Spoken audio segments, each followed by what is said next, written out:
Welcome to the live stream. Today we are talking once again about the Ecamm Live Beta 4.4. I say once again because I did release a full walkthrough video of it just a couple of days ago, and that went through all the different features that have been updated. And so today we are just doing a general Q&A. So if you've got any questions at all about using the beta or any of the features and how you can use them to maximum effect, then feel free to drop those into the chat and we'll make our way through them. There's been lots of things coming up as well in both in the Academy, so the Take One Tech or Digital Stage Academy as it is now, forgetting my own names, that we were talking about this obviously a lot yesterday in our weekly office hours sessions. And so yes, lots of excitement about the potential that the new beta provides us. I will just say something that I mentioned in the actually in the Ecamm Live Beta Facebook group and also in the office hour sessions.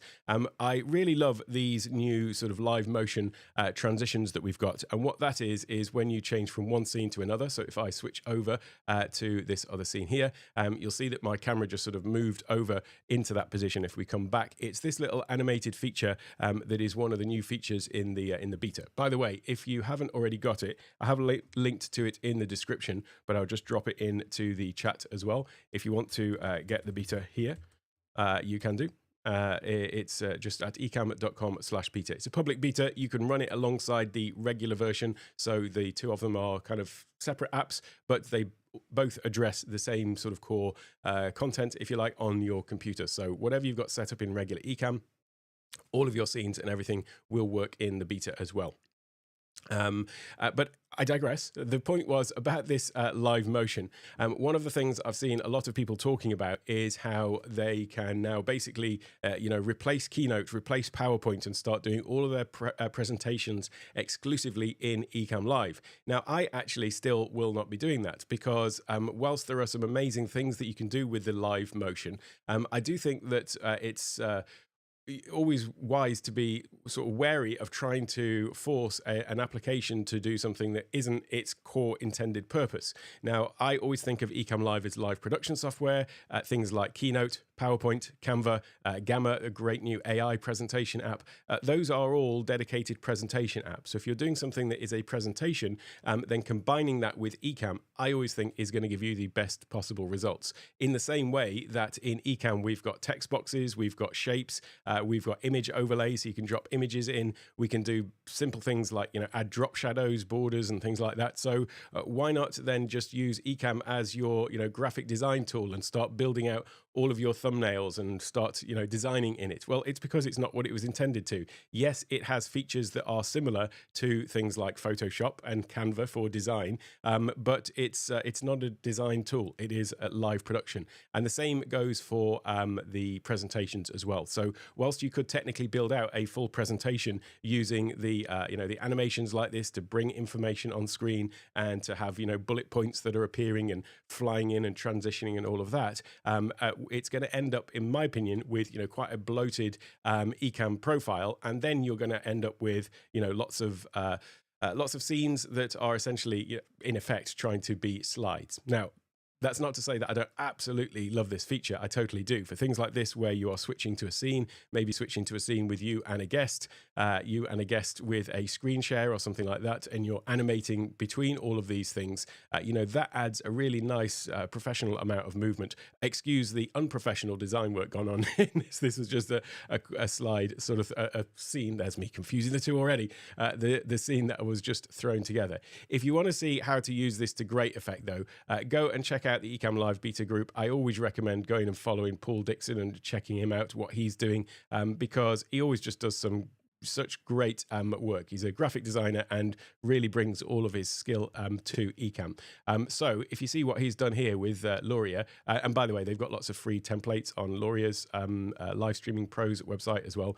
But this is, for me, like a great way of showing how you would use the live feature, because as you can see, there's a subtle zoom out, there's some sort of title down there, and you've got some sort of content over here. Now, if there's going to be something that is having just said that I wouldn't be using it as presentation software, that's because I'm doing the sorts of things that I do are I've got different presentations that I'm rotating through as as I'm creating something new. I'm not delivering the same presentation time and time and time again.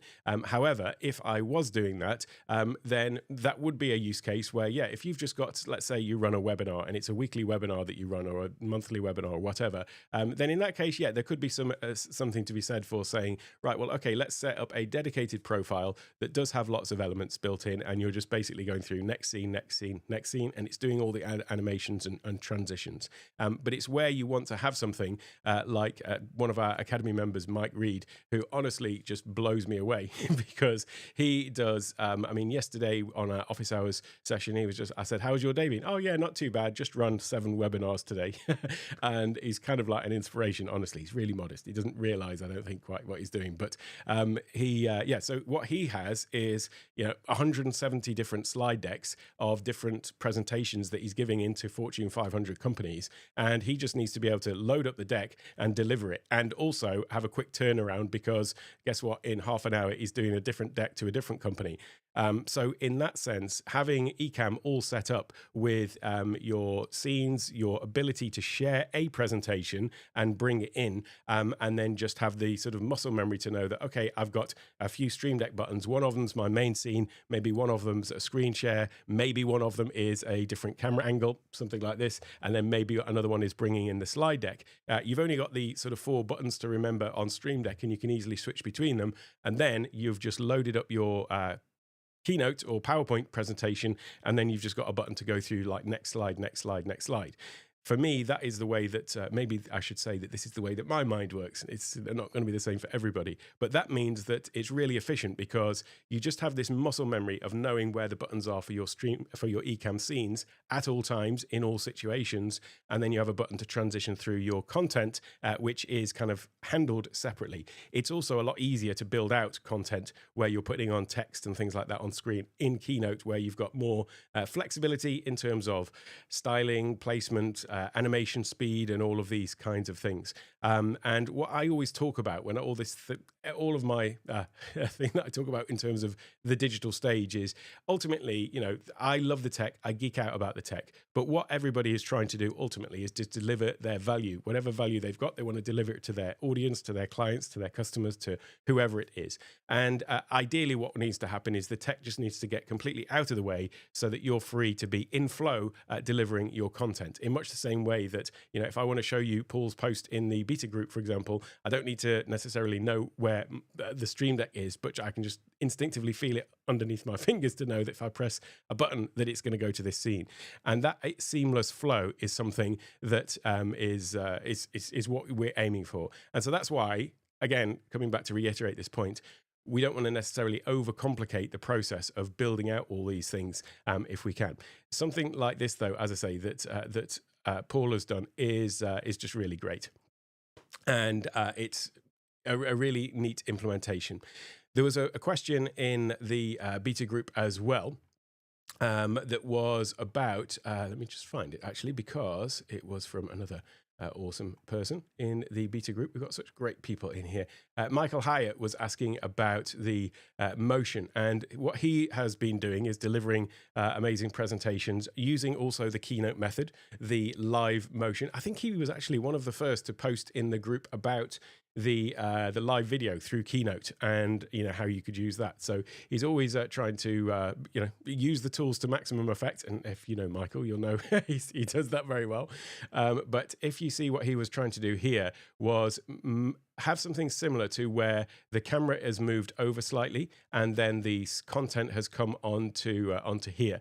Now, previously, this is something that he would have done in Keynote. And this is what he was trying to replicate. So if we just go back a little bit, this is his live video coming into Keynote. And what Keynote Magic Move allows you to do is move over the camera and slide it across, and then bring in some other content. And the question was, could we now do that with Ecamm and live motion? In theory, yes, but there's a few sort of little hacks or workarounds we need to have with that. So here you can see that the content's coming on, and let me just try and get this exact point in the transition that might be a bit tricky.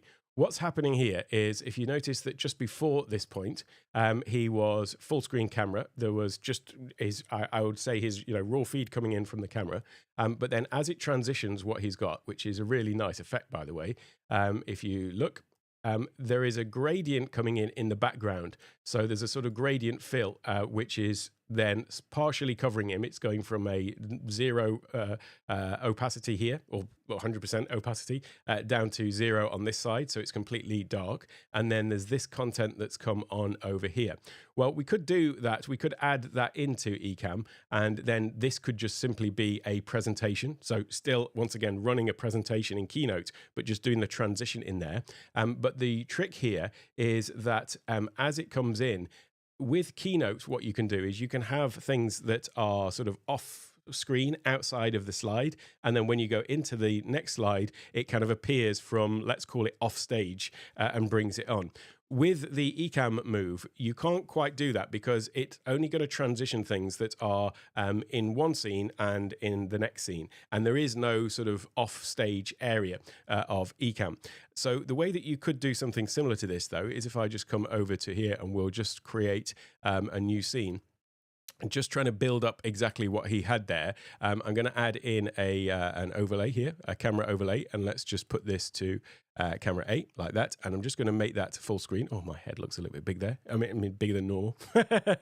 Let's see if I can get this. I'm going to reset the size of this. So let's make that 16 by 9. And then we'll just make that full screen. And I want to just click on these things here to remove the border and the corner radius as well. So now we've got something that's basically filling up the scene in exactly the same way as Michael's was. And then the next scene, so what we want to do is basically try to replicate. We've got this one. I'm going to call this scene 1. I was doing demos all yesterday and I had copy of this, copy of this, copy of this, and it was just like lots of copies. It was difficult to keep track of, so I'm going to actually name these now. We've got scene 1 over here, and then what I'm going to do now is duplicate it, and let's call this one scene 2. So that we don't confuse ourselves, or I don't confuse me. And in scene 2, basically, we want the camera to be over onto the other side in the same way that Michael's was. So basically, the transition, the live motion transition, as I sort of flick back and forth between these two scenes, we've got the camera move part. So you can see how the camera is moving there. Maybe we want that a little bit further across. The other thing then that he had was a shape overlay with a gradient. So let's add that in, and we'll just build out the second part of the scene first. So I'll add in a shape from down here, and let's make that bigger and put it over here. Now, this is where we start getting into hacks already, because we want to have a gradient on this. So if I go into here and I say that the fill is a gradient, and then we'll change this. If I bring on the color palette over here, let's just take that to black on this side. On this one, we'll put it as black, but we'll take the opacity down to 0. And then we want to change the direction of it as well. Oops, that was right. So we want it like that shape. Now, already you can see that, yes, we've got that opacity going on, but whereas in an actual design software like Keynote, you would be able to, have we got any border on that? Yeah, take that off. In there, you would be able to set the gradient to say, okay, well, I want a gradient fill, but I actually want it to go from 0 to 100 up to this point, and then for the rest of it, I want it to remain at 100. So it would block out the rest of that. So already, there's a bit of a hack that we're having to introduce, which is, well, what we need to do then is we need to actually just put this over to here like that, and we want to cover up that part over there. And then what we'll need to do now is have a sort of black square over this side. Now, we could fix this just and say, well, let's just leave a black background across all of it. So in that case, let's just add another shape in, and let's just use this. I'm going to change the shape, and I'm going to put that to color. And now that's solid black. And let's just make that sort of fill the screen. Oops, I've actually done that a bit wrong. Put that down there. And then we'll move it to the back afterwards. Oops, here we go. I'm sure I could do this simply, but making it difficult for myself. So we'll put that down to the very bottom down there. And now let's move that rectangle. So that's what we're looking at here is in the overlays. Now, basically, we've got camera A and we've got these two rectangles. The graduated rectangle, so I'll call that fade, and I'll call that solid, so that I just know which one's which. And I'm just going to move that down behind camera A. So what we've done now is we've kind of built out that particular part of the scene that Michael had in his. And then what we want is we want to have an overlay, which would be a presentation. So what I've got in Keynote is I've just got a general presentation here. So let's just click on play slideshow. So now we've got a slideshow that's running in Keynote. I'm just going to move that off the screen for a moment. And then let's say we want to add in a screen share overlay. And what I'm going to share is the Keynote deck, and then change the shape to wide. And then we will bring this up here, something like that. So actually the way that he had got his deck was slightly different. And if you had more like a 4:3 aspect ratio, it would work better, but the principle is going to be the same. So if I just show you just for a second, where are we now? This was his deck. So that, excuse me. So that is more like a 4:3 aspect ratio. But as I say, it doesn't matter. The process will be the same. So let's come back to this one that we've created. And I'll go back into live demo, not that screen. Where are we? This one. There we go. So in the live demo, so what we've got now is we've got the second scene, which is basically set up. Let's say that this is like as we want it, and we could have like a little border as he has as well. So let's just add a slight border on that. And then we've got the first scene. Now at the moment there's no transition. So when that happens, there's no transition there. So the question is, how do we get those things to actually come in as we want them? Well, we need to basically duplicate what we've got in scene 2 and put it into scene 1 as well. So if we go down to scene 2 and we look in our overlays, let me just close up all of these. By the way, I've got one huge feature request for Ecamm, which I will be submitting because it drives me crazy. It always used to be that this sound levels window was the one window that was not, you couldn't make it the same size as anything else. The camera overlays one, you can't make it wider, but I always just used to make it, make the other windows the same width as the camera window. But this one was always kind of like the odd one out, and you could never resize it. Now we've got these ones for the PTZ cameras, the pan tilt zoom cameras, and they are also, they're not the same size and you can't resize those. And I'm thinking you could certainly squish all of this stuff in to make it the same size, because my slightly OCD nature means that, that really is, it's just playing tricks with my mind at the moment. In any case, I digress. It's not mission critical. So if I go into the background here, we've got that solid color. And by the way, this could be just that you have it in the background of, in fact, everything. So let me just move that into the background, show in background of everything. So that means that we've fixed that part, because when we transition to this one, we've got that background, the black background is there all the time. We do need to, though, have the fade one. That needs to be something. And by the way, in case you weren't aware, you can just highlight it, hit Command C, and then go into another scene, and then hit Command V, and it will paste it in. So that's pasted that in where it was. So what we could do is we could move this over. Now, what I was saying was you can't actually have things sort of off stage. So I couldn't move this out here and it still come through. So what we could do, though, is we could just make it like really, really tiny, so that we've got a slight little fade coming in from the side. It is a little bit obvious there. Let me just move it over a little bit. I want to just try and I'm going to use the little arrow keys to sort of nudge it across. That's still noticeable, isn't it? Let me try, choose something else. I'm just ending up grabbing the thing. Let me try this again. There we go. Move it over to the edge first and make that small. It seems like it doesn't want to go right to the edge somehow. Let me try that again. It's at the edge, and I'll move that to there. Okay, we've got, it's obviously more pronounced now as a bar. And by the way, if we go back to that other shots from the beta group that Paul Dixon posted. Let me just get that one. You'll notice that on Paul Dixon's example, he also left that sort of blue strip down almost as a design feature, and then it sort of expands out. So that's what he was doing there. But let's get back to our scenes, and we want to have this this strip basically animate out. Now you can see I've got the strip down the side, and as I go to scene 2, it is sort of moving out, but it's not expanding out quite. You know, there's a bit of what's the word? It's not quite as smooth. There's something happening that it's moving from one position to the other. In fact, it almost looks like, there, that shape is not transitioning. Let me try and delete this one. Maybe it's because the shape, the size of it has been changed. I'm going to delete that out of there. We're trying to figure this out as we go along, obviously. Let's just copy that fade from there. And then I'll go back to scene 1. Maybe this would have been a better way to do it anyway. Maybe actually just having it half off the screen. There we go. That is probably the best solution anyway. So I'm going to leave it sort of off the screen, and let's see if that works now. Yeah, it's still giving you an issue with that transition is not as smooth as it could be.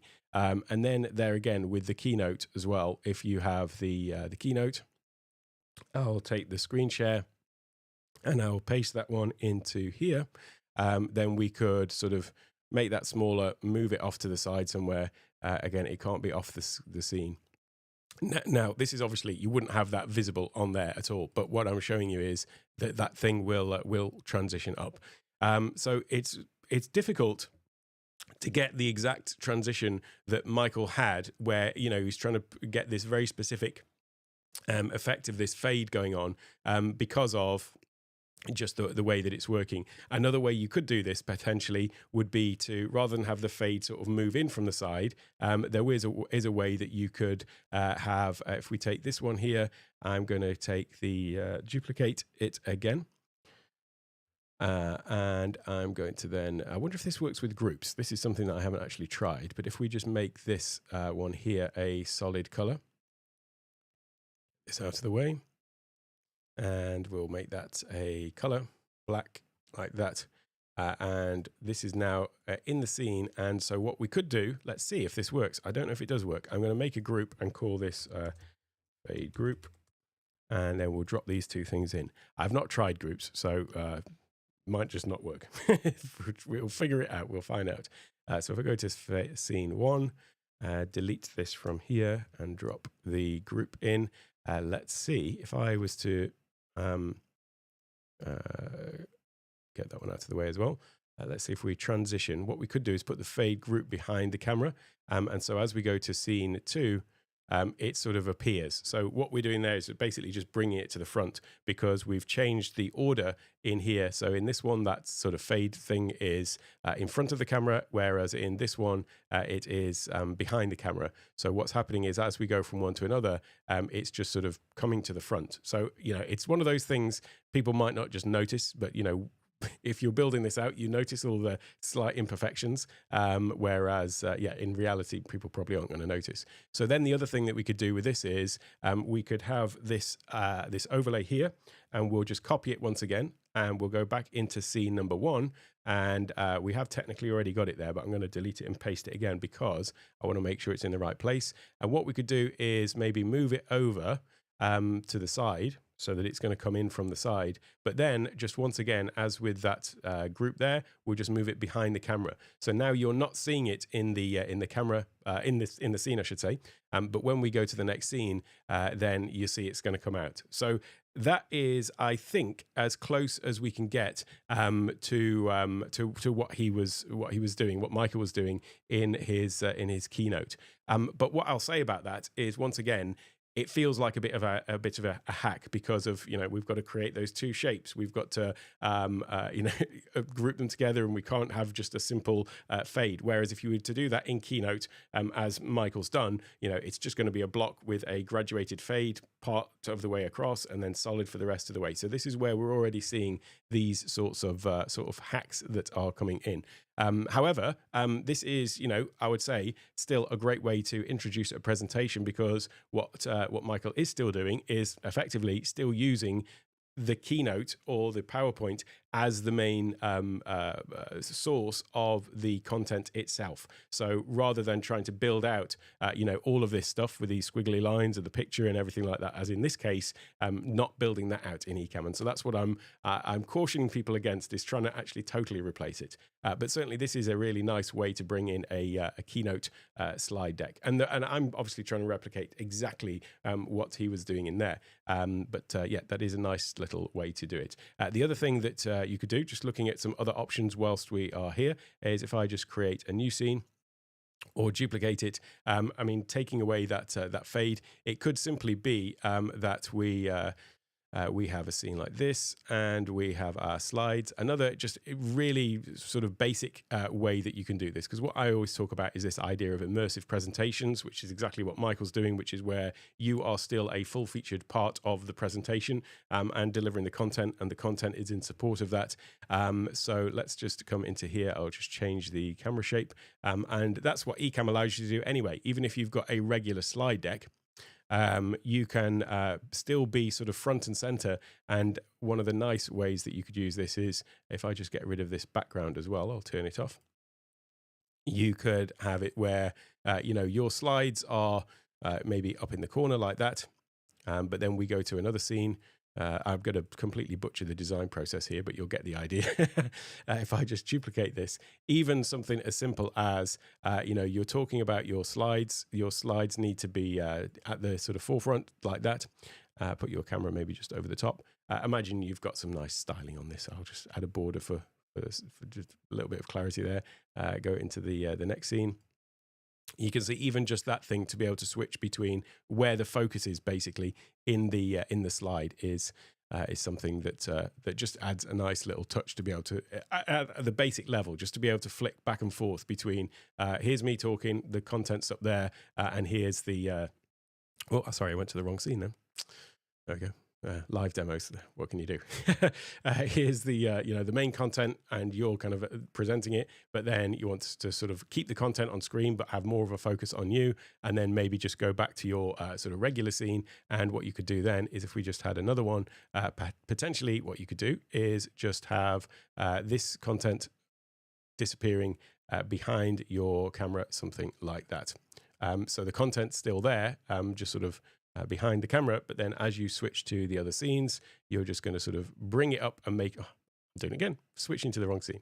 Try that again.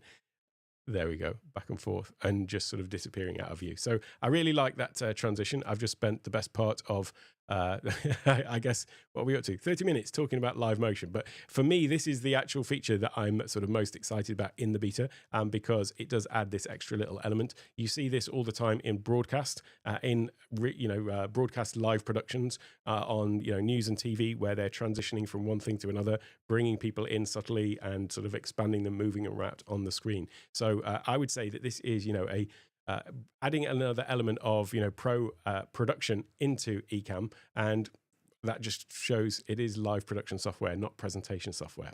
So there we go. So let's just see if there's anything in the chat. I've just not been checking it, and actually not much, but great to see you here, Harold.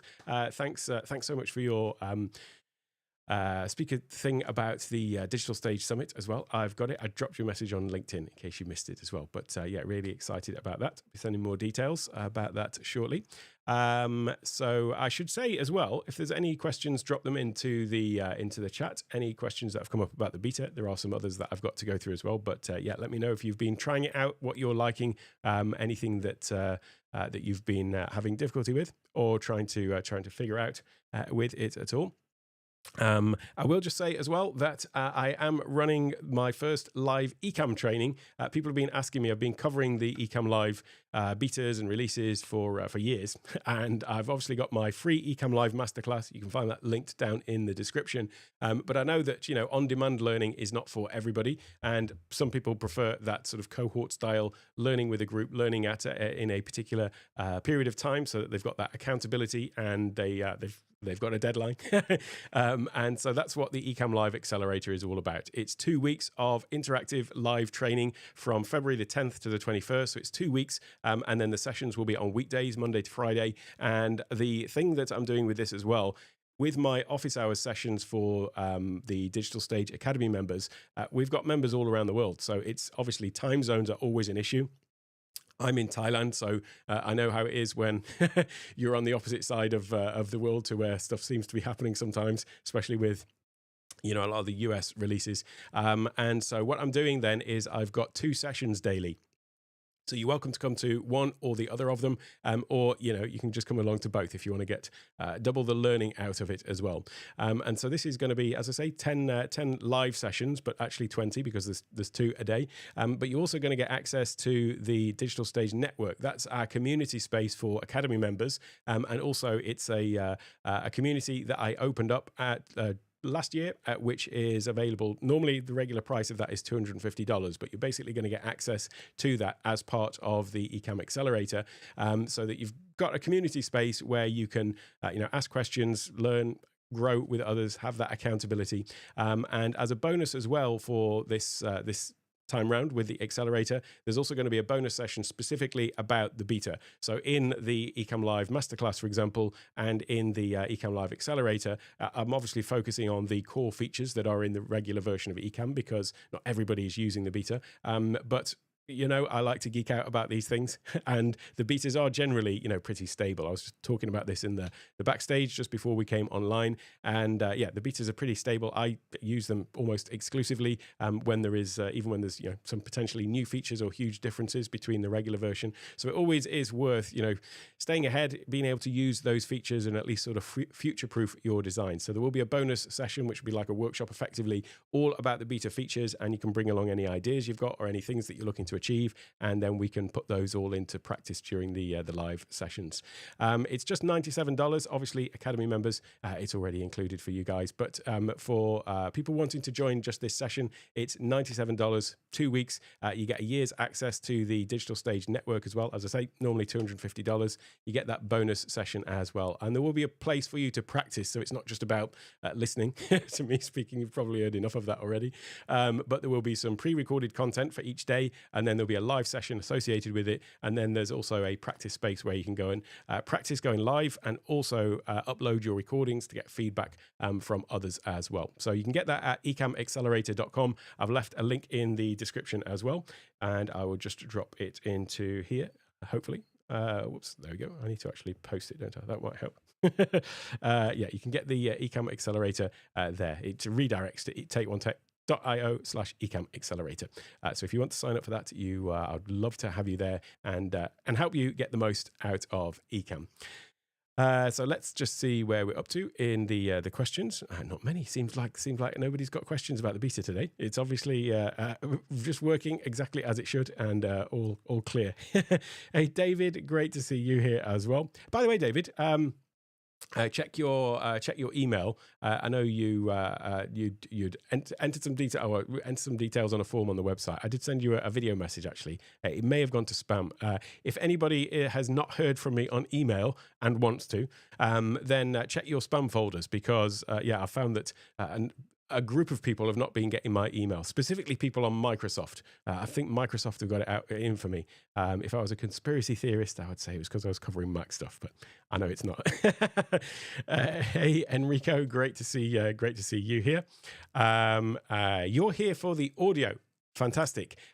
So let's get into that then, shall we? Because if you've got any specific questions, by the way, let me know. One of the things I'll say is that not wanting to be a complete Ecamm Live fanboy, though I am, the thing about Ken and Glenn, and in case people were watching weren't aware, Ecamm is a piece of software with a huge development team behind it, twins Ken and Glenn.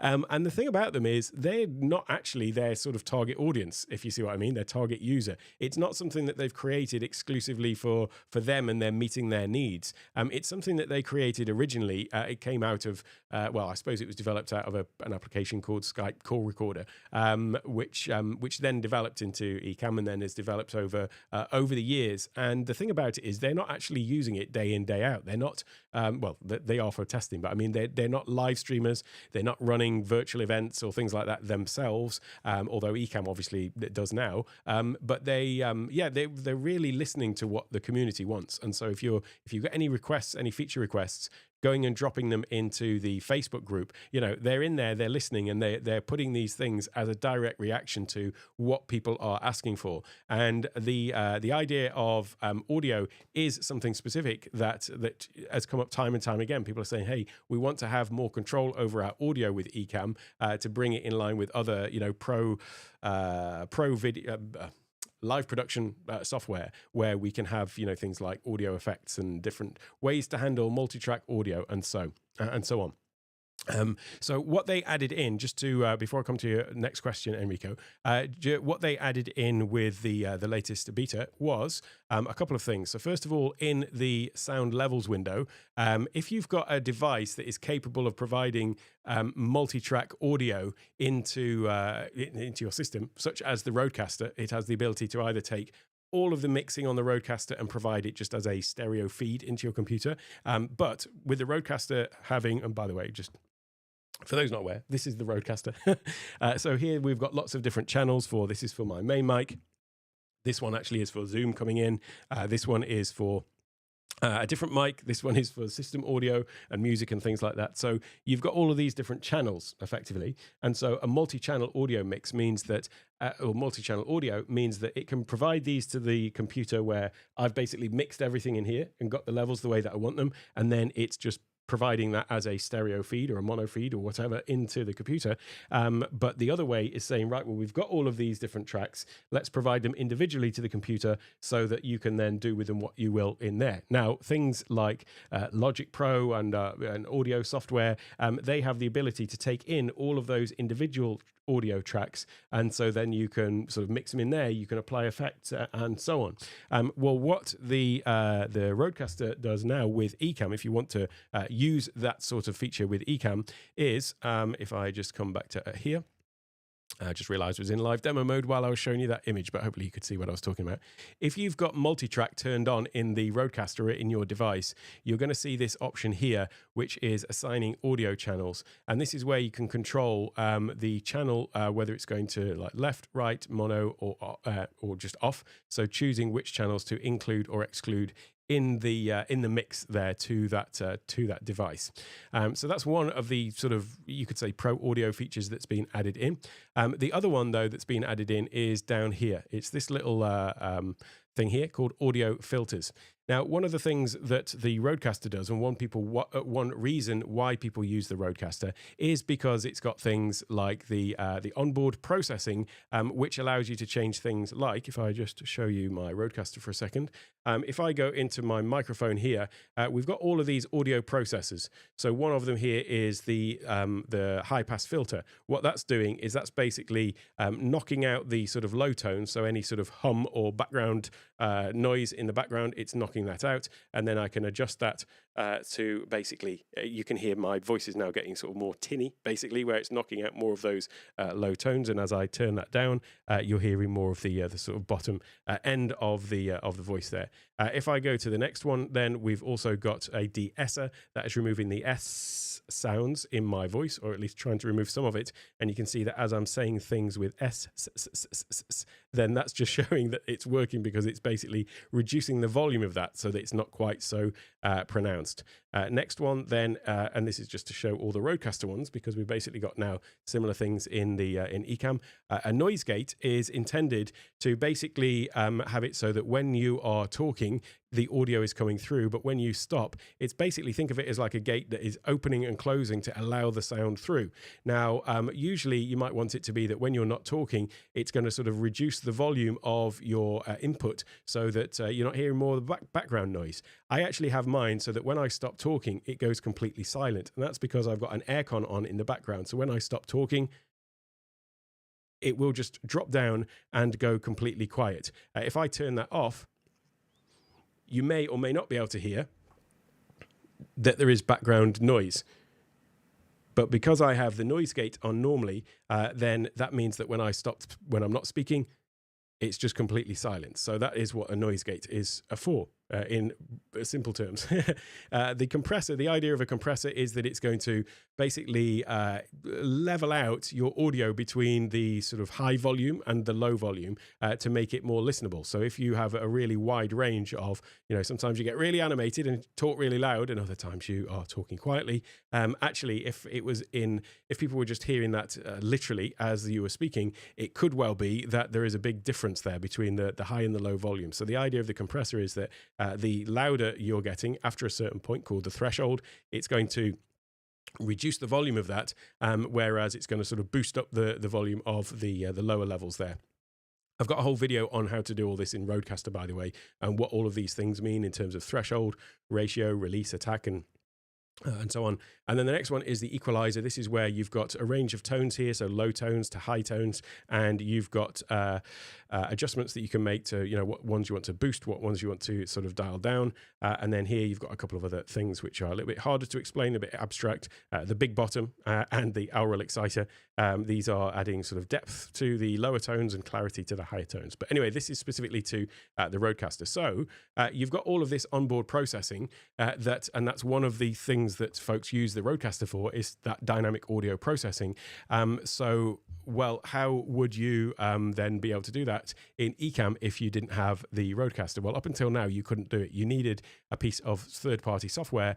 So I used to use, let's see, Audio Hijack was the one that I used to use before I used the Rodecaster, and that's got some, built-in processors and so on. And so my microphone, my USB mic, used to go into the computer, pass it through Audio Hijack, do whatever processing, and then take it into Ecamm. But that was another application, Audio Hijack, that you needed. So what they've added in, though, and this is a long way to come around to this, I appreciate as always, is this one here, the processing.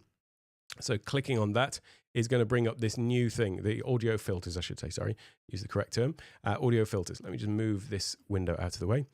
So in the audio filters, then you can add in a new audio filter. You can say what you want it to apply to, and then you can click in add plugin. And so we're applying an effect. So you've basically got, let's call it 2 levels. You've got an audio filter here, new audio filter, and this is basically made up of a collection of plugins. So we've got the audio filters window. We're going to create a new filter. We're applying it to the main mic. Do you want to know what? I'm going to actually just, let me leave it there for the moment, but I need to be careful about this, because the problem is you can't actually, I'm not hearing the effect of it. So let's go in here though.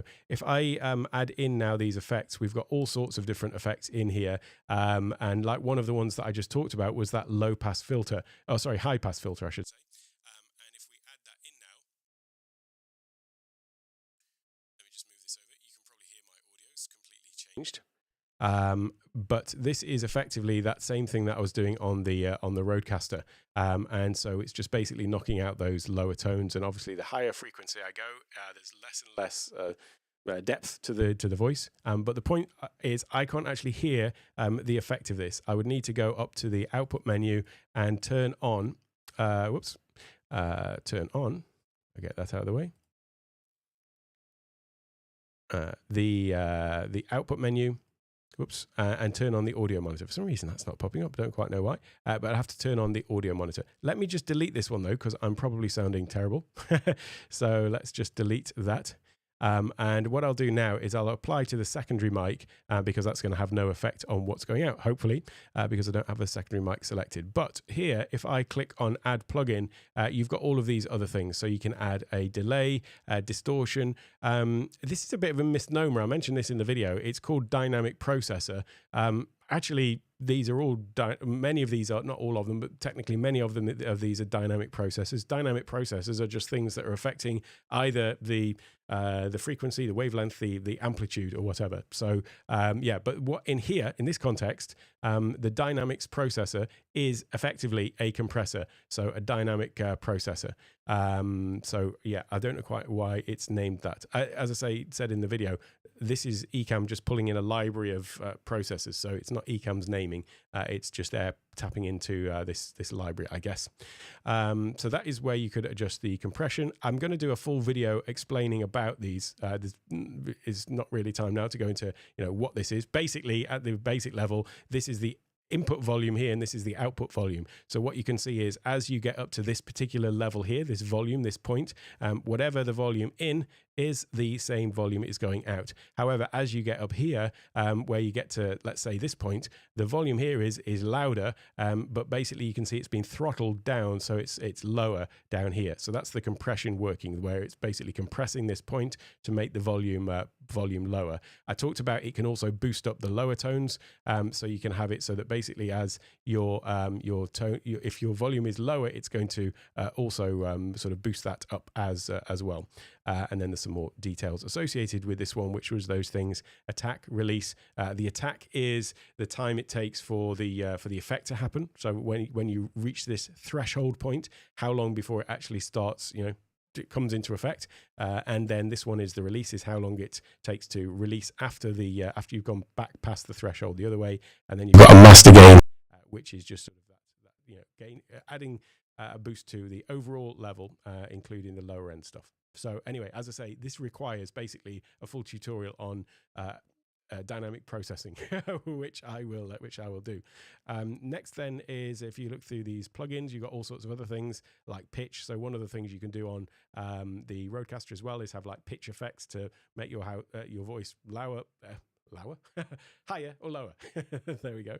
And various other things. And then like the EQ, so that's similar to what we looked at before, where you can increase or decrease the volume at specific frequencies. There we go. I've just gone off on a rant. Oh, not a rant, but a rabbit hole on the audio processing. Let me come back to what your question was, Enrico. Enrico, I beg your pardon. So let's see. What have you found out about the new features? I need Ecamm to integrate better with Rodecaster virtual devices.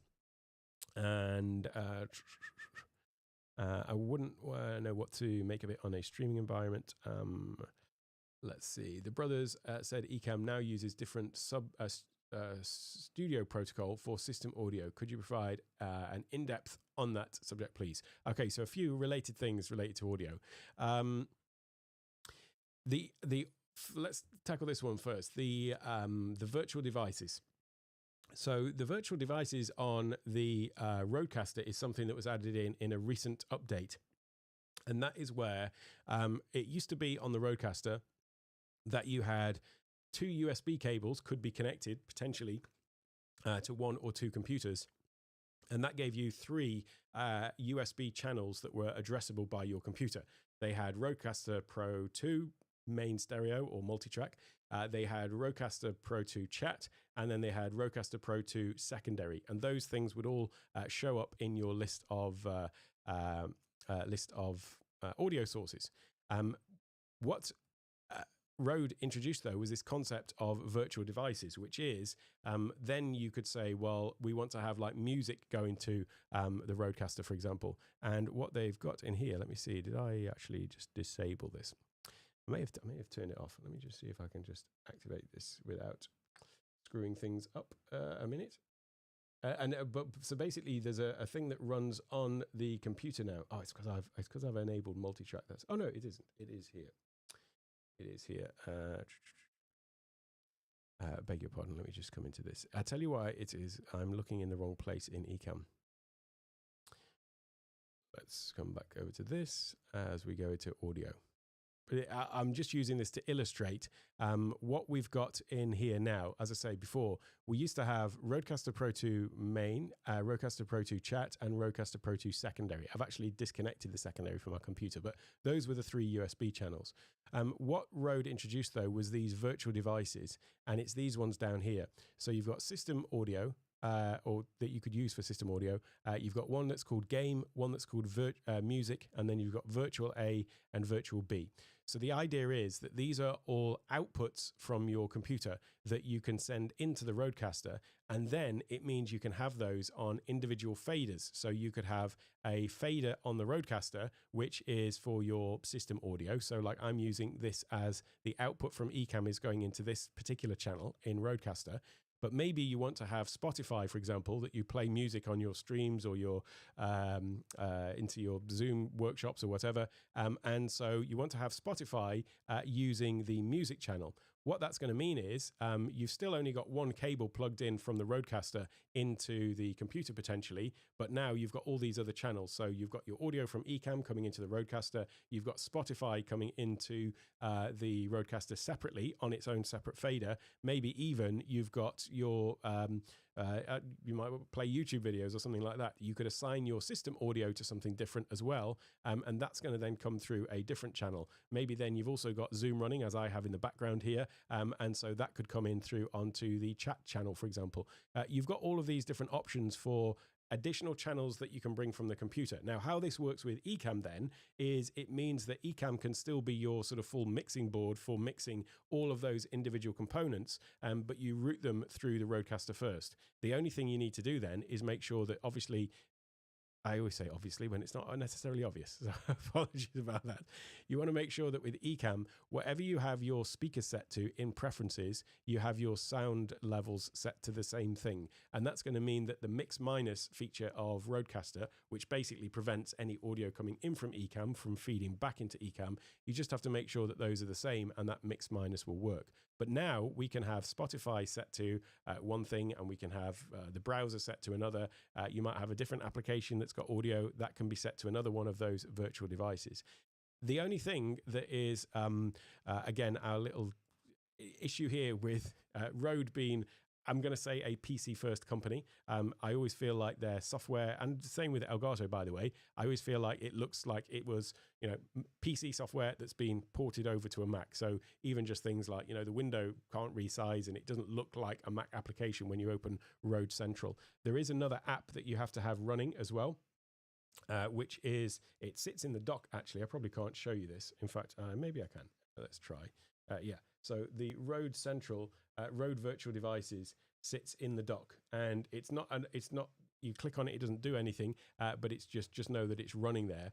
And that has to run in the background. But the other thing is, on a PC, many applications have it built in that you can specify where you want the audio to go to. And you can do it in, not in the app themselves necessarily, but in the Windows system preferences, whatever they call that these days, I'm not sure, but the equivalent of system preferences. You can say, okay, my browser, I want to go to this channel.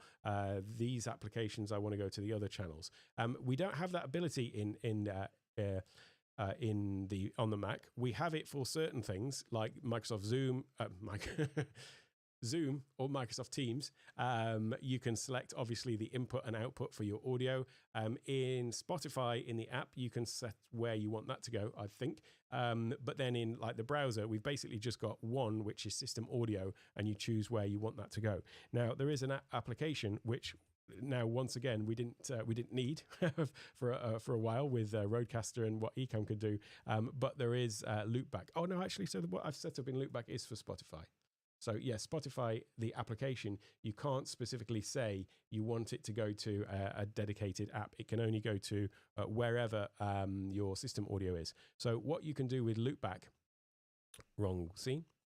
There we go. What you can do with Loopback, this is the Loopback here. I used to have so many things in Loopback, but Rodecaster basically solved them all for me. But this is a Loopback thing that I've set up specifically for Spotify.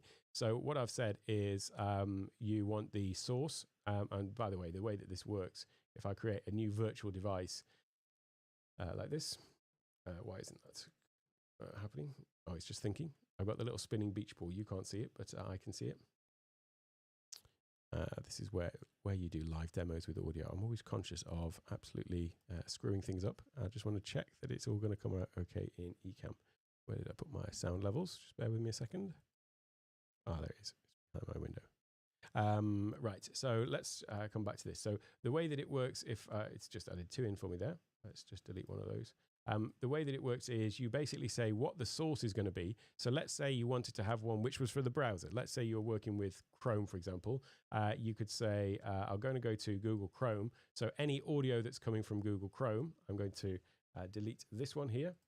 So we've now got Google Chrome, and we want to grab the audio from it. And what we want to make sure is that when we're grabbing the audio from Chrome, it's not then also going out into the regular system audio. So you would have mute when capturing. And then we want it to just have these output channels. So it's grabbing the left and right channel, if there is one. It's passing them through the left and right channel here. You can get really fancy with like sending the left channel to one place and the right channel to the other, but we're just going to leave it as it is. And then if we go to monitor, this is where, and you're not seeing the pop-up, I don't think it's not coming through, but basically in here, I'm just going through a list and I could say, let me put that through to Rodecaster virtual device A. So now what we've set up then is we've got Spotify in here, and Spotify is going through the, taking the audio from Spotify and it's sending it through to Rodecaster music channel. And then we've also got Chrome and that's sending it through to virtual device A. What that means is on the Rodecaster, let's just see how this works, is I've got my microphone 1, which is my main mic that I'm speaking on. This is one of the Rode wireless mics, is on this channel. This is my main Ecamm and system audio coming in here. This one is that music, so this is where Spotify would be. But the key here is that, like, as I move my fader up and down, I'm basically controlling the audio on Spotify. But I'm hearing it in my monitors, obviously, in ear monitors. But it's also controlling the audio of Spotify that's going into Ecamm in there as well. Now we've just done that thing with Chrome. So if I wanted to add Chrome in here as an option as well, I could tap on this thing here. Whoops, beg your pardon. We want to go into here, go into faders. We've got, let's say, I'll do it with this one here. You now see you've got these other options. So we've got the main stereo, the chat as we had before. We've got the secondary as we had before as well, but then they added in these ones here. So you've got music, game, A and B. So that one that we just added in for Chrome, I would say A and then click on OK. And so now I've got a fader. Whoops, get out of this somehow. Now I've got a fader here, which would be for Chrome. So I could now control the volume of Chrome on my board there. So that's how, long description, that's how you would use virtual devices on the Rodecaster with Ecamm. Just bear in mind that when you do this, you're then bringing in all the audio through the Rodecaster, and so it's essentially all going to feed in to that mic channel. It's going to look like it's all coming in on your mic. So whatever is going on in here, you're going to see basically it's just going to come through there. So if I was to play music, for example, you would see it come through in here as well. That's no problem. That's exactly what I do with Ecamm. I route the audio through Zoom, from Zoom through Rodecaster as well, and now you can integrate Spotify, Chrome, or whatever else you want to do and use them independently. So that is the answer to that question. Let's just go back to here. And the question, sorry, what have you found out about the new features I need to integrate better with Rodecaster virtual devices? What I've just explained there is how to use virtual devices with the Rodecaster. It's kind of separate to the new features that have been added in this beta, really. If you're using the Rodecaster, you've got all of the audio processing, you've got all of the virtual devices that feed into Ecamm. You actually probably don't need multi-track. I don't use multi-track. I've only turned it on for the purposes of the demo to show you that if you're using multi-track audio, it's coming in here.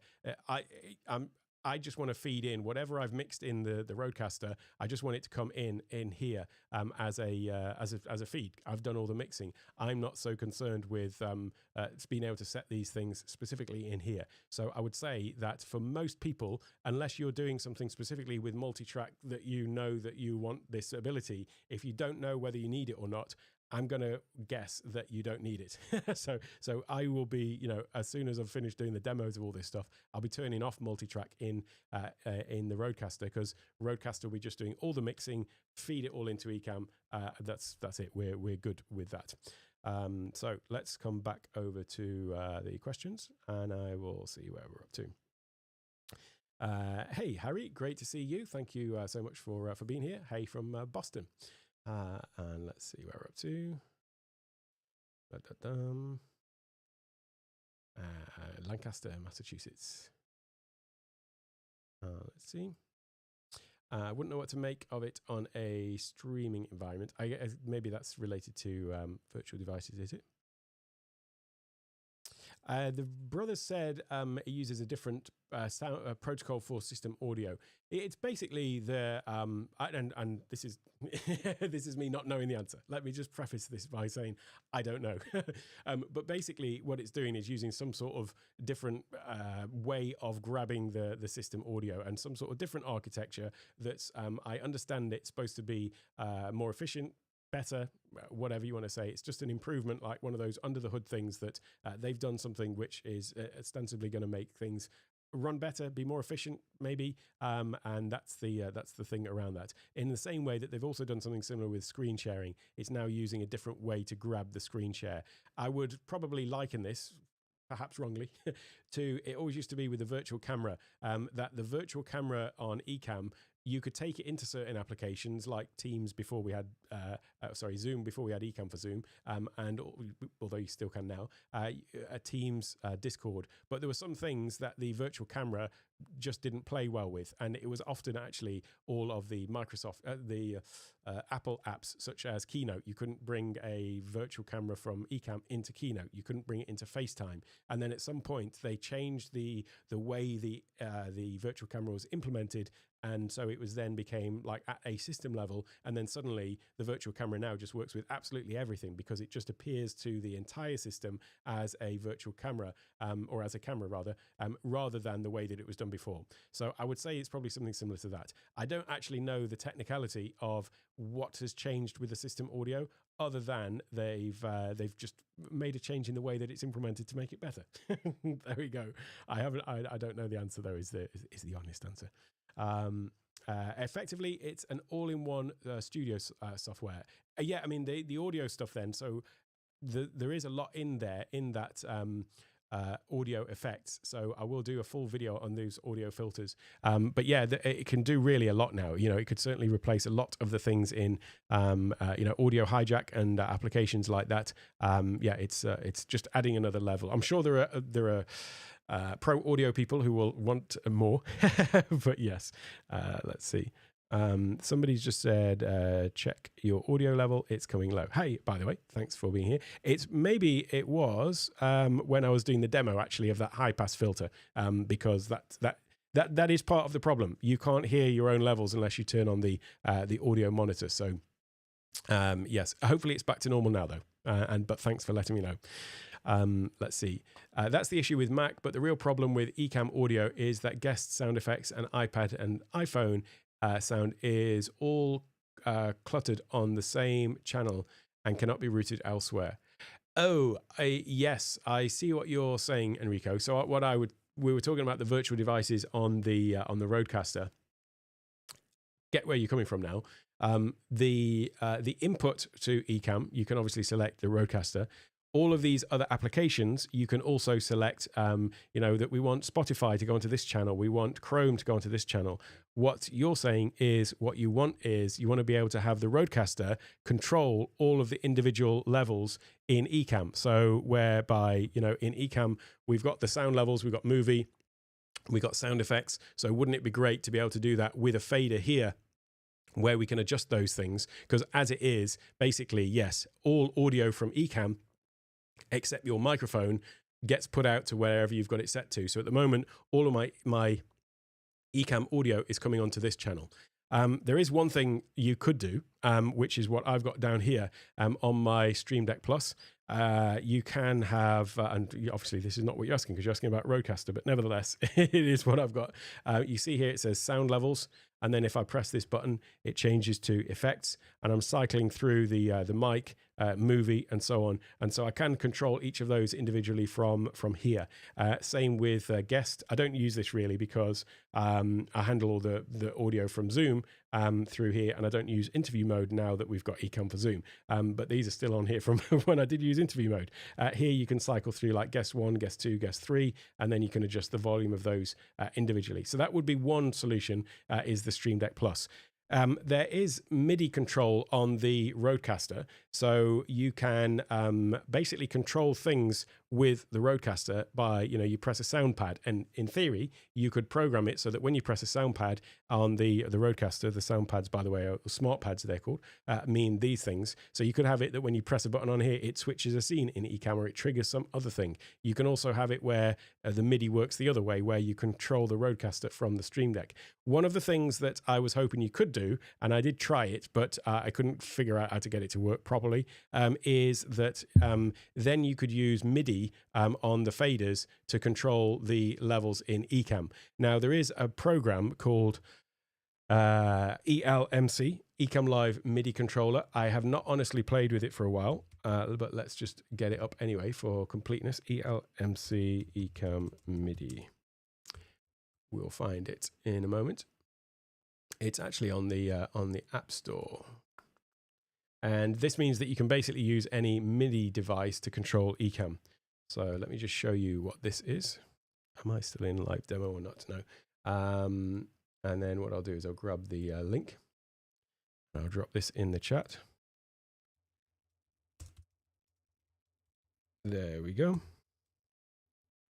Right, so that's a link to Ecamm Live MIDI controller in the App Store.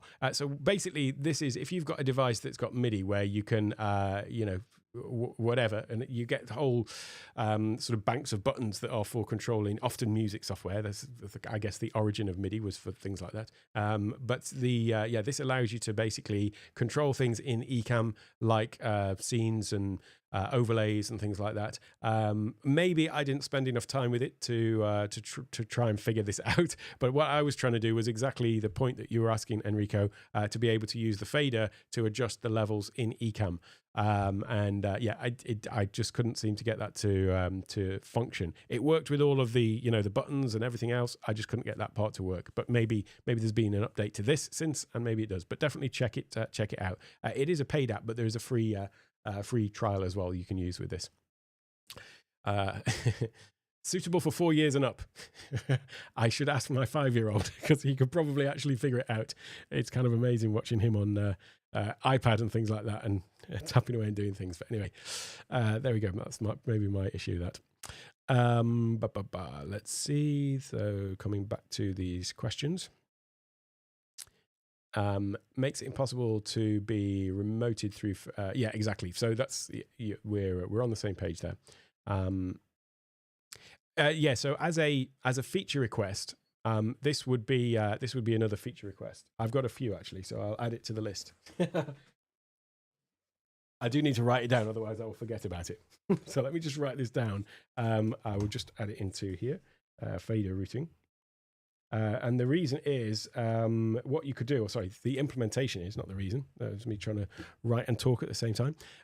What could be great is, and I don't know how easy this would be to implement as an option, but in the same way that we've got the outputs in here and you've got the speakers, it seems like it could be something where, as well as speakers, you also just have like an option here for all the things in here, basically, movie, sound effects, system audio, Zoom guests, whatever. And then in the same way that we've got this drop down in preferences, that you also then have a drop down for each of those. And then you could assign music to the music channel,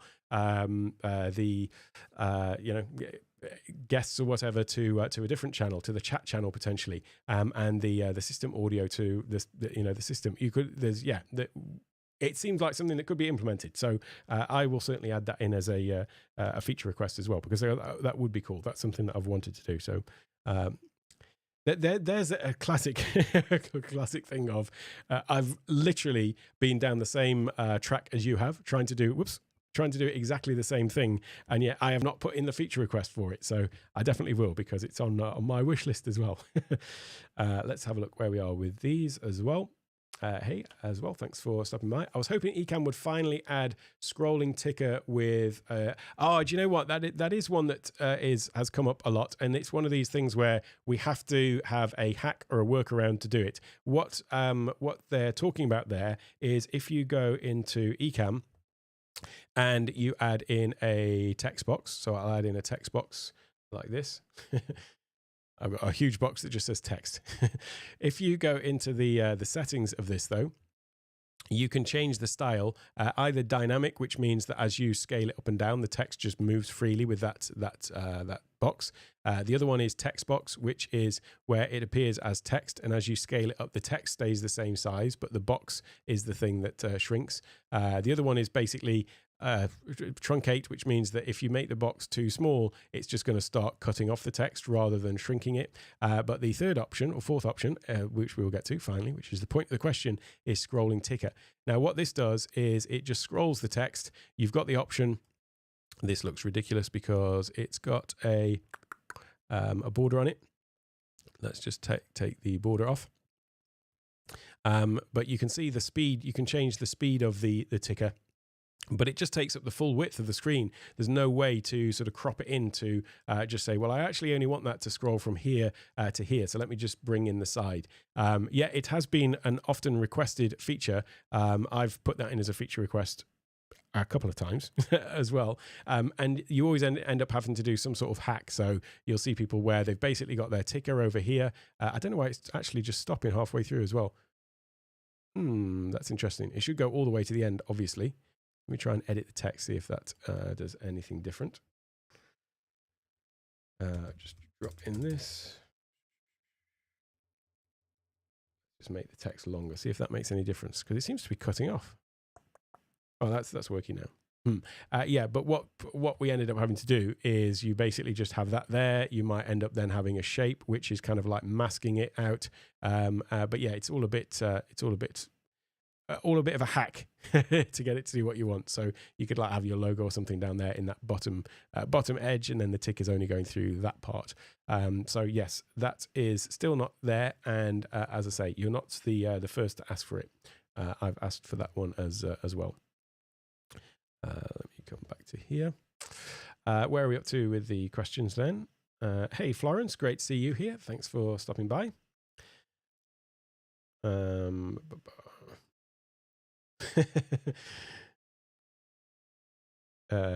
My sound is really soft. Is it still low? Is my sound still low?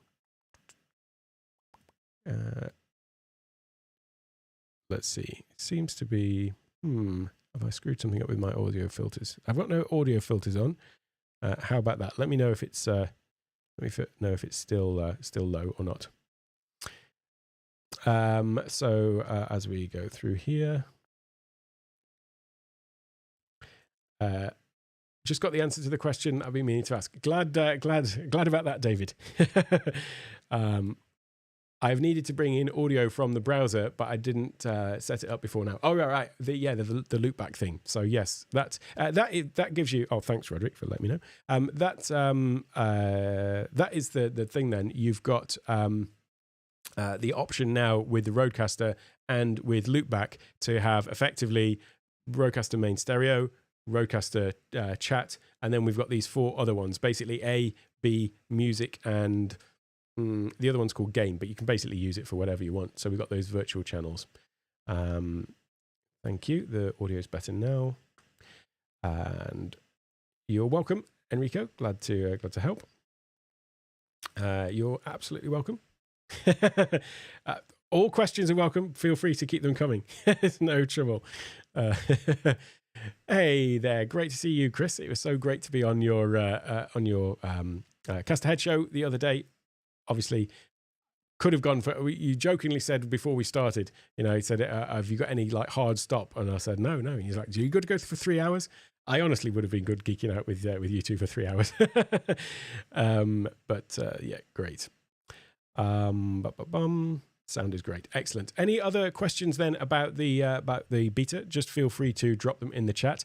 The other one that I'll say, I mean, the audio stuff, as I mentioned, there's lots of audio folks who aren't using an external device, or they're using a multi-track device and want to, use that with Ecamm specifically. These are not things that I'm going to be doing. I'm not going to be using the processors myself because I route it through the Rodecaster. The other one, though, that I really do love is this ability to control PTZ cameras, PTZ being pan, tilt, zoom. Now, I've got one of them up over here. I did demo this in the live thing as well, but that is just a little OBSBot Tiny 2. I've got another OBSBot up here, the OBSBot Tail Air, I've got another one over there, the OBSBot tail air that's just sort of behind me as well. And so yeah, these cameras have the ability, as you can see, they're on like a little gimbal. They have the ability to turn around. So that camera that we're looking at there is this one. Well, what they added in with this version of Ecamm was this ability to actually control them. So if I go over to here again, too many buttons sometimes. It's good to have a minimal setup, I think, sometimes. I do confuse myself occasionally. Here we've got the Ecamm window, and we've got this now is the OBSBot Tiny 2. And this is basically like a little virtual joystick to move things up, down, left, right, zoom in, zoom out. And you've got the pan, tilt, speed. So if I go back to that camera that I was just on, which is this one over here, if I move around the gimbal, let me just check that I'm controlling the correct camera. I can basically just move it around now. I can move it up, round, and pan and tilt speed is a bit much. Oh, look, you can see all the mess behind me. Oh no, I've ruined the illusion. It's not all tidy. So here we've got the pan, tilt, zoom. I can sort of move this around. I can zoom in and zoom out. Just being conscious of where I zoom into. Don't want to zoom into my massive side of my face. But if we can zoom in on the Rodecaster like that. To be able to control all of this from here is pretty cool. But the real cool feature is we can now have these different presets built into Ecamm. So we got presets 1 to 10, and then I can just click this recall button, and it's going to just zoom to that particular position that we'd saved. But this also works with placeholder cameras as well. So in the camera switcher, I've actually got two placeholder cameras that are for preset position 1 and preset position 2. The one thing that it could potentially throw you off is that obviously these look like exactly the same thing. Well, it's because obviously the camera is pointing in a particular position, so it can only show you the live feed from the camera in that particular position. However, we've got another one here, which is for that preset position 2. So if I go into a scene, this scene that we're in right now is using that camera, but this one here is using the same camera, but at that preset 2 position. Now, if I just go into that scene, I'm just going to click here on the scene. What you'll see is the camera is then going to move to that position. So the ability to lock PTZ camera positions to particular scenes, and then as you change from one scene to the other, it's automatically moving the camera.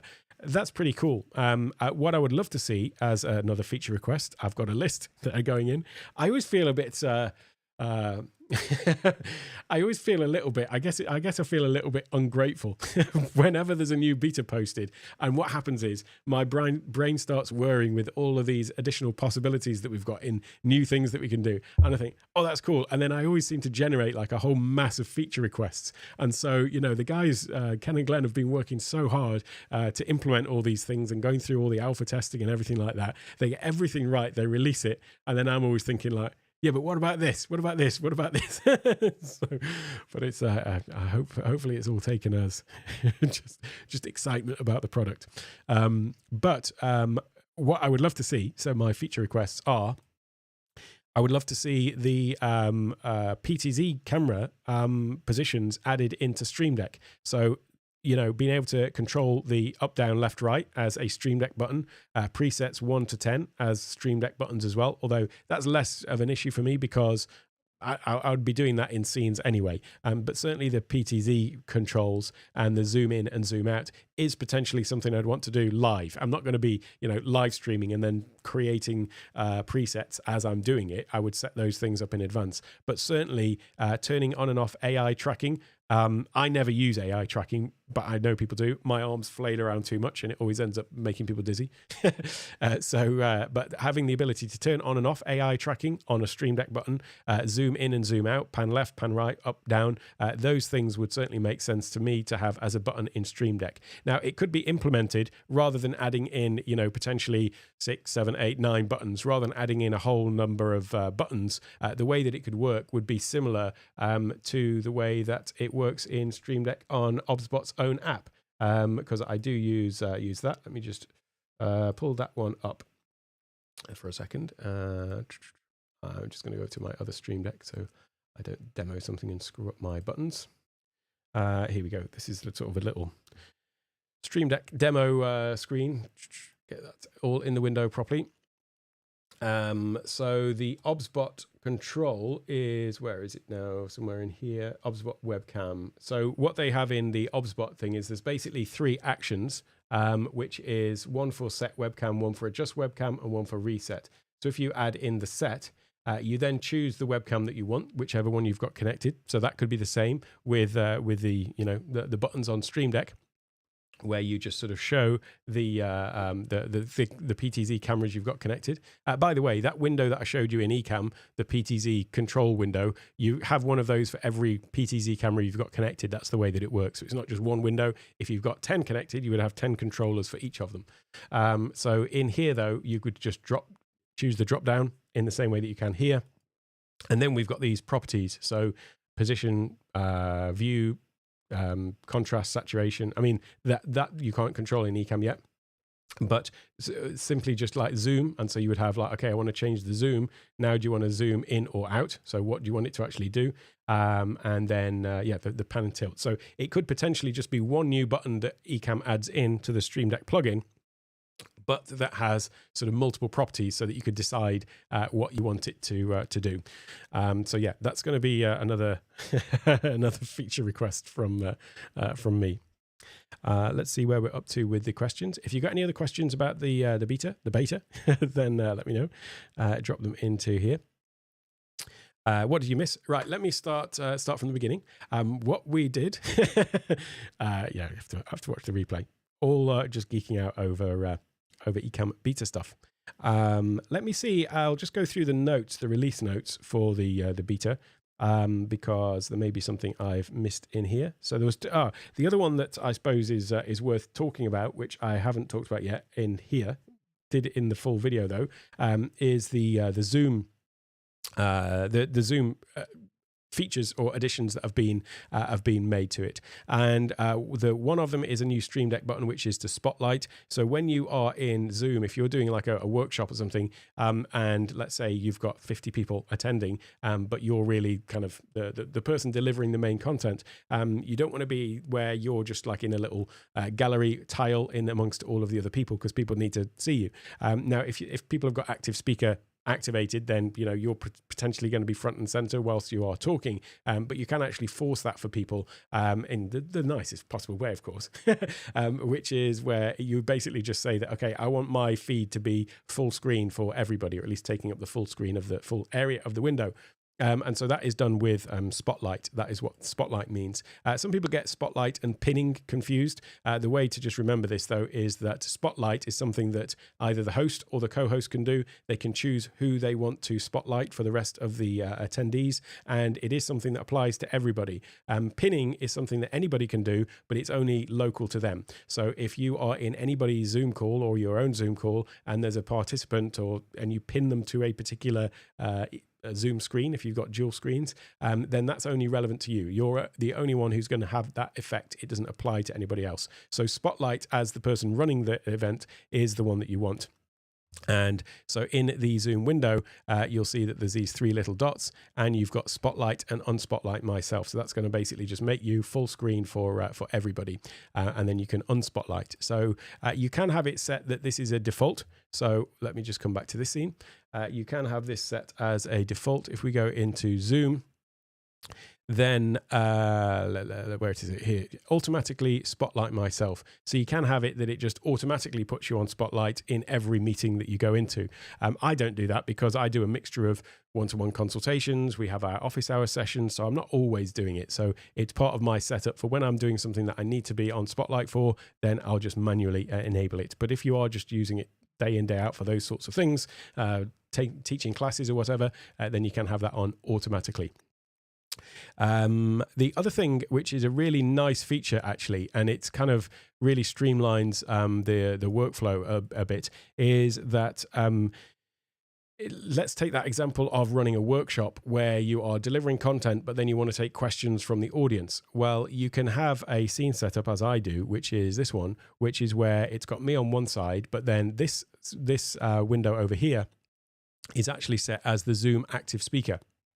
That means whoever's speaking in Zoom, if you've been on a regular Zoom call, you'll know that sometimes people sort of pop up. The active speaker will be the one that sort of appears on screen.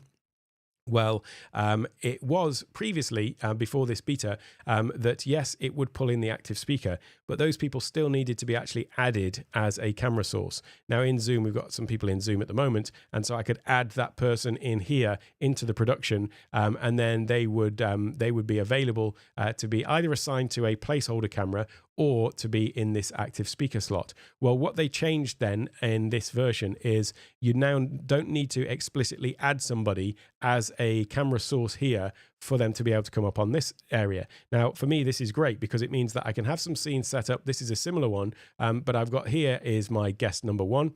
I've got another scene set up with basically 2 guests. I actually changed this during the demo, didn't I? So let's leave that one as it is then. Because let's say that there's me and a co-host, if you like, and we're delivering a presentation or a workshop or whatever, but then we want to have an opportunity for people to come up and ask questions. Now I've got this scene set up, which has the active speaker over here. And so without needing to do anything in Ecamm itself, all we need to do is allow the person to come off mute, and then when they speak, they will just automatically pop into here. Now, obviously, at some points, technically in Zoom, it may well be that if you are speaking, you are also classed as, from Zoom's perspective, the active speaker. So in here, you've got these options to either include you as the active speaker or not. Now, why you might want to use that where you are also the active speaker, it could be that you're doing like either an interview style show or let's say a podcast where you're running it over Zoom, and you actually want to do this thing where it's basically automatically switching backwards and forwards between you and whoever else is speaking. Maybe it's a panel you want. So you could have a scene setup that's you, a scene setup that is the guest. You could have a scene setup that's the 2 of you on screen, but then you could have another scene setup that's just a full screen of the active speaker. And then you could switch into that as you're going back and forth in a conversation. And that's going to create that, a production like you would see in a podcast where 2 people are back and forth talking and the camera's auto switching. So if you were to enable that, show you as an active speaker, then that would allow you to sort of go back and forth like that.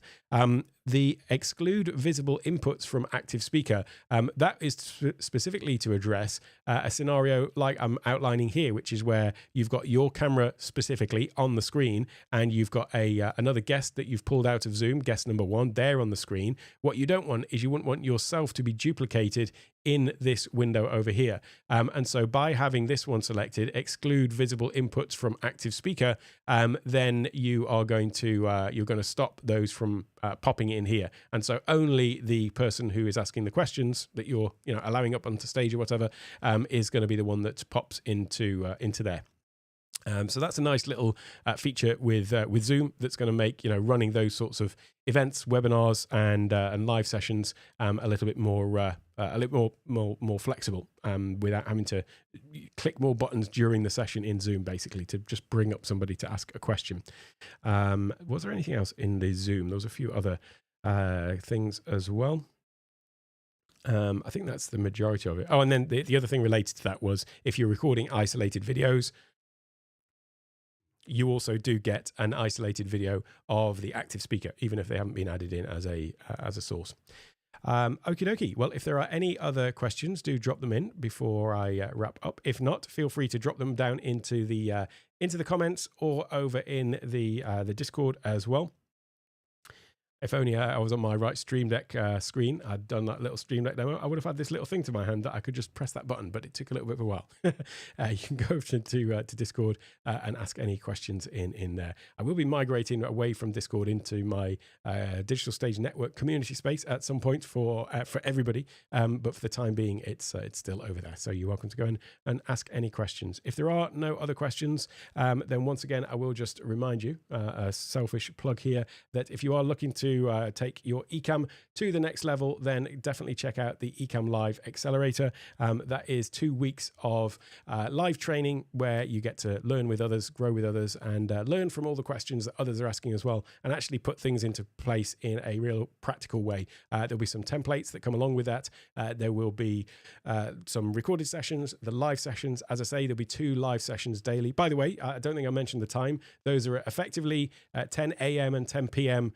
Eastern time. So hopefully amongst all of that, I did send out a questionnaire about this, a survey, and I asked, where are you in the world? What time would suit you? Morning, evening, afternoon? And I tried to accommodate everybody. I may well have not quite got everybody's personal preferences, but at least at those times, there's a session that's going to be at waking hours for you wherever you are in the world. And then, as I say, you also get access to the Digital Stage Network community space where you can also interact with us and get your questions answered. So that is ecammaccelerator.com. You can find a link to it down in the description as well. Long link is takeonetech.io/ecamm-accelerator, but I've got the domain to make it simpler for you to get there. And that's, as I say, just $97. You get obviously lifetime access to the replays of all the live sessions and things like that go along with that.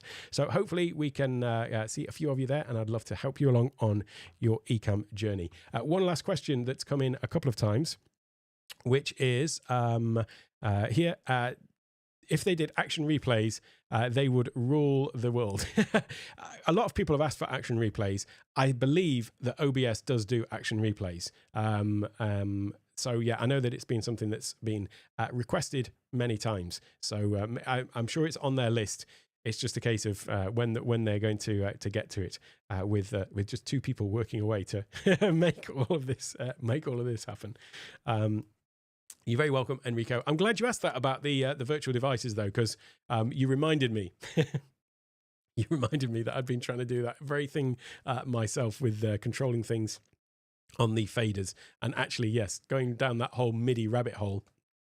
Just now that we've got the virtual devices on Rodecaster, because I was looking at that before the virtual devices on the Rodecaster. I was wanting to control the faders, use the faders to control the various levels in Ecamm, using MIDI on the Rodecaster, but actually now the virtual devices would just actually solve that completely.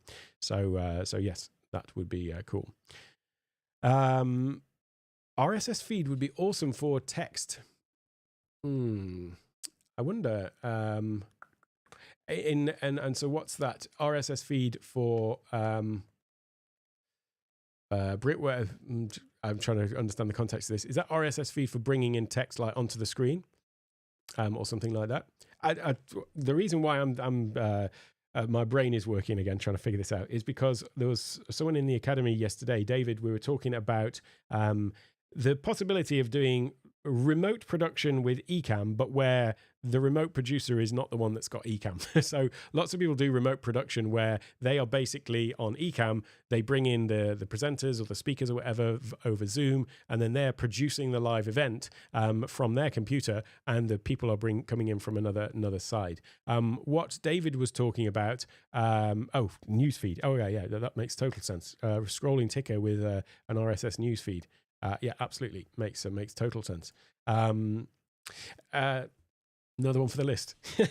The thing that we were talking about, though, was, the ability to have somebody control Ecamm to a certain extent remotely. And it was specifically for bringing things up on screen.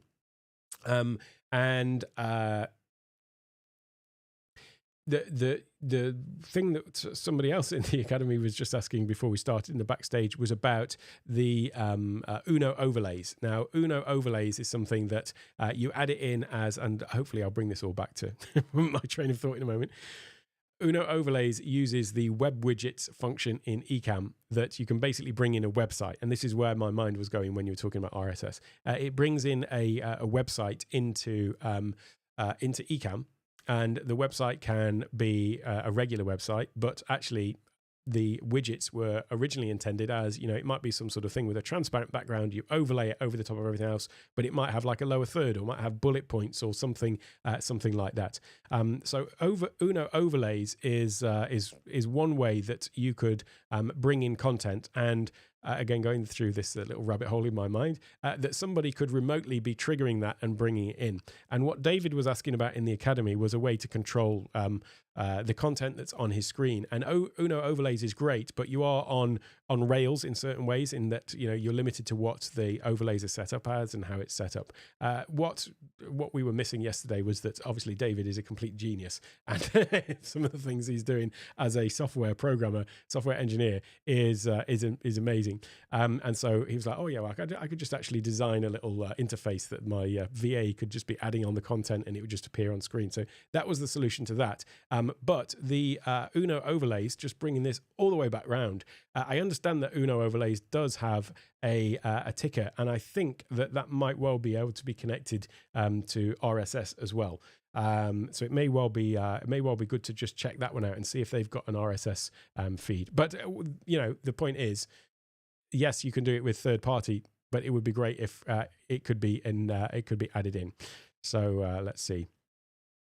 So yes, for scrolling ticker, maybe news headlines via RSS. Exactly, that's the one. And so, you're using Uno, are you? No. Harold, I still expect Uno overlays to send me an invoice at some point. It's just so cool. I did make a full video about Uno, and if you haven't checked it out, go and check it out, because they are cool. It's the website is, just for those that aren't familiar with what we're talking about, uno.overlays, I think is the thing. Oh, sorry, overlays.uno.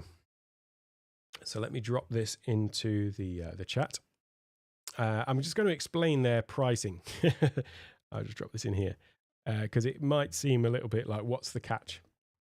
So this is Uno overlays, free real-time overlays.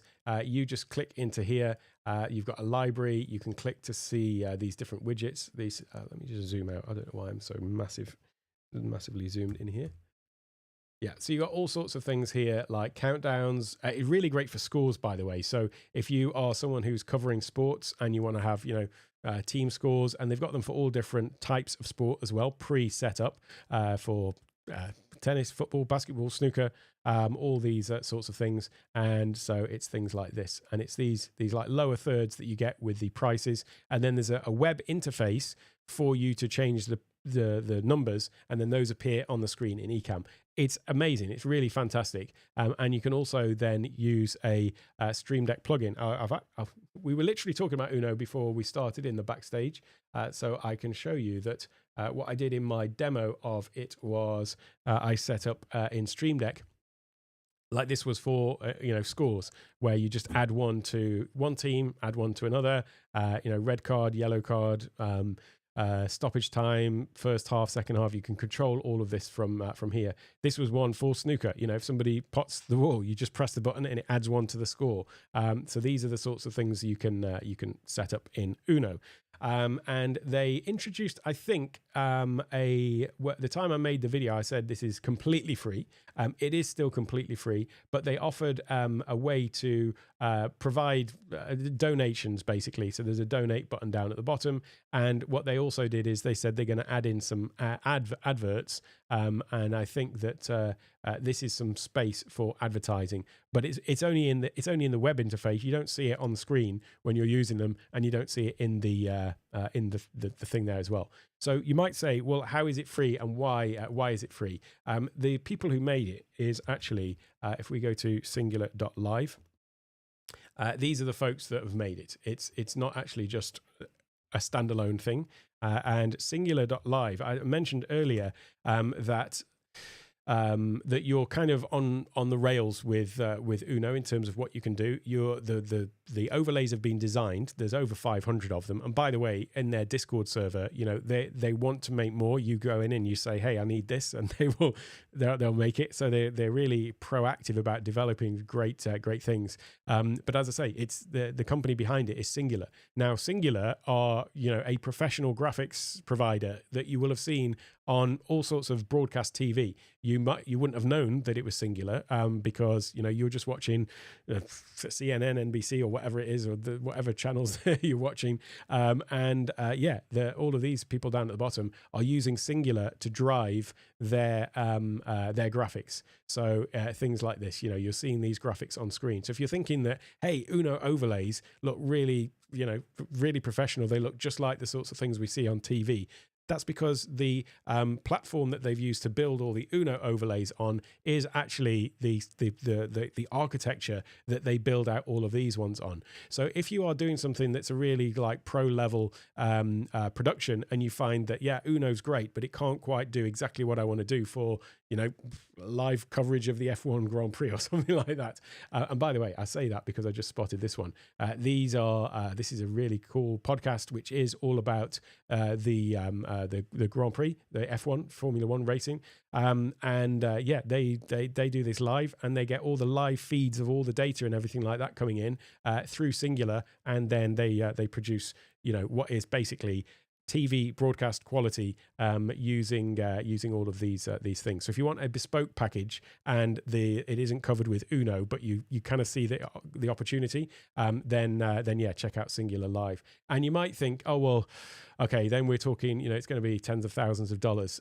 It's still pretty affordable if you go to the pro tier here, and that gives you access to all of the architecture to build your own Uno overlays. So if you're the sort of person who wants to go and tweak with that, then yeah, the pro level, you can go and build something completely. And then if you want to do, you know, something at enterprise level with 100,000 plus daily API calls versus 20,000, then you can go to that and, you know, upgrade the thing. But yeah, that's all just to say. And by the way, you can try Singular Live. So if you want to play around with building your own Uno overlays in Singular, then you can do that as well. Yeah, it's cool. It really is cool. So let's see where we're up to. This is always the case with me. I was wrapping up, and then I went down a rabbit hole. So let's see, where are we? So there we go. I was up to this point where Harold was saying, yeah, he expected to be charged at some point. So that's just a little bit of a background on the pricing, the 10-minute rabbit hole on why it's free. And Uno Overlays has an RSS feed overlay. So yeah, that's cool. Hey, great to see you here. Thanks for stopping by. If native, it was, yeah, exactly. So that's the point, is we can do it with third-party software, but yeah, it would be great to have that RSS feature. It's on my list of feature requests now, into Ecamm as well. Let's look. So yes, native overlays would look much better. I love our Ecamm community. I know, isn't it just the best? The thing the thing that like never ceases to amaze me about the Ecamm community is just how diverse and supportive everybody is as well. It's like, you know, in so many other communities, all sorts of elements come into it, you know, you know, people moaning about various things or having conflicts about various things, about politics or about whatever else. But the thing about the Ecamm community is, yeah, we've all got our own different things we're working on, different views, different opinions. But when it comes to the actual community space, it's just such a tight, supportive and loving community. It's pretty amazing. The other thing about, I say we're all doing our different things. Also, there's people who are doing like exactly the same thing, and there's no, from my perspective, I've never felt anything like, you know, oh, this person's in competition, I don't want to share my secrets. You know, everyone's so open and honest and giving about it, and willing to just sort of drop in there. Nobody needs to go in and say, hey, I've just figured this thing out, let me show everyone how to do it. You know, they could think, well, I'm just going to keep that to myself and not let anybody know about it. But it's really, really supportive. I wouldn't be doing what I'm doing now without the Ecamm community. Honestly, I don't just say that because, you know, I don't make videos about it. I absolutely love the product and the community.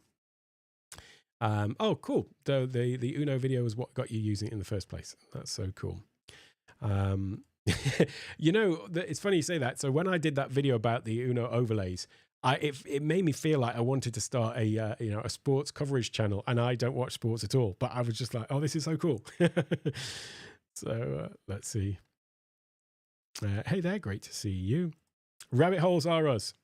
You're damn right about that. I hope they develop a PC version at some stage. A PC version of Ecamm, is that? I can tell you that will happen never. That's there's lots of people who asked for that, and I'm sorry for PC people, but they have sort of said that that's not something that's gonna happen. Sharing is caring. Welcome, Eric, by the way. Great to see you here. I noticed your message, I think it was your message, wasn't it? Yeah, in that about the audio. Yes, I'm definitely going to do the full audio run through of all of those audio processors and how to use them all. Okay, I will try again to sign off. Thanks so much, everyone, for coming and bringing great questions. You've spurred me on to follow up about many things as well. Really appreciate all of you coming to stop by. If you've got any questions after the fact, watching on the replay, feel free to drop them into the chat. I will sign off, and I'll leave some links to some other Ecamm stuff over on the right-hand side when I get around to going back into YouTube Studio and adding them in. Thanks to channel members and also Academy members. Great to see you all here. Have a great day, and I'll see you next time.